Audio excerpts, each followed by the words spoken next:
I shkreu i Lidhjes Demokratike të Kosovës Isa Mustafa ka publikuar një deklaratë në Facebook lidhur me gjendjen aktuale në LDK, duke ju përgjigjur kërkesave të shumta nga media për koment mbi zhvillimet e fundit. Ai thekson se ka shmangur të jap opinione për rezultatet zgjedhore apo për debatet mbi dorëheqjet dhe kandidatët për kryetar partie, duke theksuar se përgjegjësia për rezultatet është një çështje etike dhe zgjidhet në organet vendimarrëse të LDK-s, jo nëpërmjet deklaratave nga degët apo individët e jashtëm. Mustafa shton se problemet nuk mund të zgjidhen me tifozllëk dhe format e propagandës vetëm deformojnë demokracinë dhe rrezikojnë të shndërrojnë kuvendin e partisë në një arenë përçarjeje, gjë që LDK-ja nuk e ka nevojë, duke pasur parasysh përvojat e kaluara. Ai nënvizon më tej se LDK-ja nuk meriton epitafe dhe se ata që e duan duhet ta bëjnë këtë me besim të plot, duke njohur potencialin e partisë për t'u rikthyer si një subjekt i fortë politik që siguron balancën në ndërtim demokratik të shtetit të Kosovës.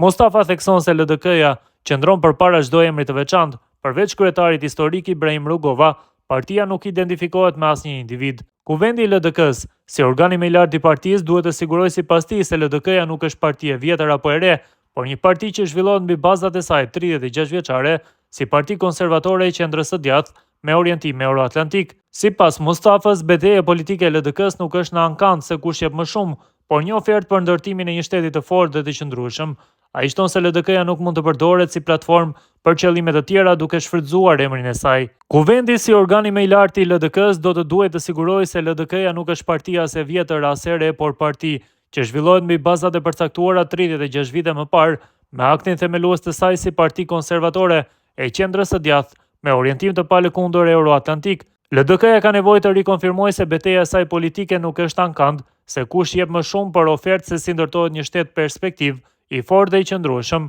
se LDK-ja nuk mund të përdoret si platformë mbi të cilën do të ndërtohet diçka tjetër, duke shfrytëzuar emrin e saj. Reformat në LDK i bën njerëzit të cilët i kanë qëndruar besnik partisë, të hapur për ardhjet dhe ardhjet të reja dhe njerëz të rinj. LDK-s nuk i nevojiten ndarjet me ne dhe ata, të vjetrit dhe të rinj, të mitë dhe të atyre para meje. Ajo ka nevojë të mendojë për reforma,